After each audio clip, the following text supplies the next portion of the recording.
What should you do if you can't stop thinking about the cruel things that were said in the aftermath of the infidelity?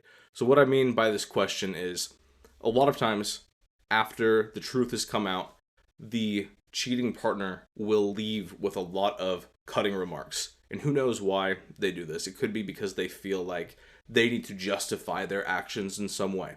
So they'll say a lot of cruel stuff about how the person that they cheated on was better looking or more attractive or better in bed. And they'll put down the person that they've just spent years with and that they just betrayed.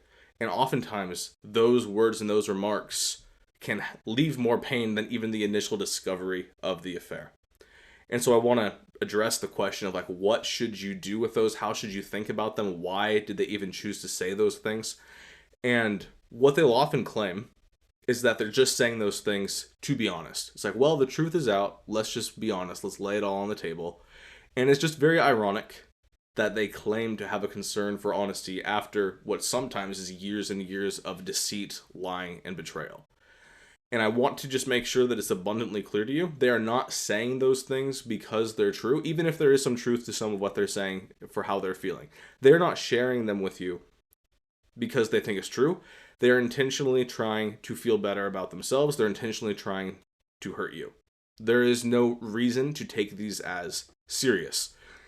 But the problem is that in our brains, they often do feel very serious. And so, what can you do?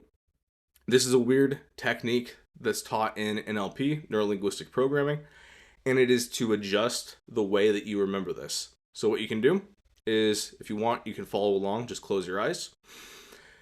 Remember, pull to mind the memory of when they said these things to you.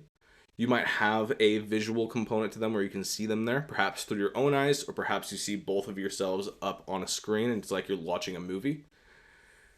Or perhaps it's mainly just the audio that you remember. Either way, kind of remember what it sounds like when they were saying what they said. It will likely not be a pleasant memory, so this might be a little bit painful. Make sure you have a little bit of time right now to process.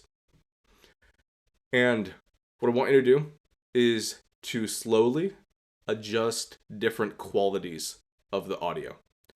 So, first, play around with the volume. You can almost imagine that you have a lever in front of you or like a knob and you can turn it up or you can turn it down. Try turning the volume up just a little bit. How does that adjust the feeling when you adjust the sound? It probably makes it a little bit more intense and a little bit less pleasant. So try turning it down. Maybe it was at a 5 originally, you just turned it up to a 7. Try turning it down to like a 3 or a 2, where the sound gets quieter. And there are more adjustments that you can make than just the sound. You can also adjust the tone. So changing it from sharp to soft, from being like a wide expression of intensity and emotions to very monotone. So go ahead and try experimenting with those.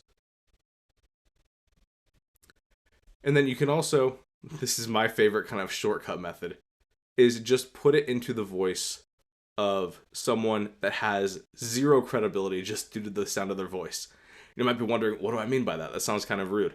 I mean someone like Mickey Mouse or Donald Duck or SpongeBob or Patrick, like something like that, where it's a voice where if you hear it, you assume that it's just a joke and it's stupid. Because in reality, it is a joke and it's stupid, the types of things that they said to you while the relationship was falling apart. So go ahead and try adjusting that. Try putting it in the voice of someone ridiculous. Now just notice how that feels. Does it feel a little more silly now to think that their opinion matters to you?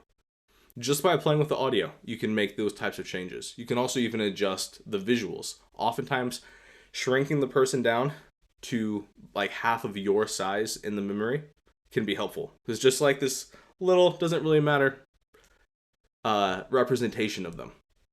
Obviously, I'm not saying there's some correlation between height and value or worthiness of opinion, but often in the way that our brains frame things, if something is comically small or comically large, that will affect the way it feels. So making them like comically, like a foot tall, and they're screaming up at you in their Mickey Mouse voice, it's like this is hard to take seriously.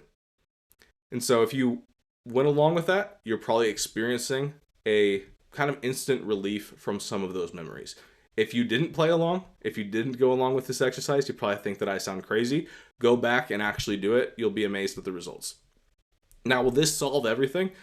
No, because oftentimes what happens is those remarks that they make are tied to genuine insecurities that we have. So you can take the pain out of that specific memory by kind of making these adjustments to it, but ultimately you'll need to do the deeper work of resolving those insecurities for the pain to completely go away for good. But hopefully that helps get some quick relief right now.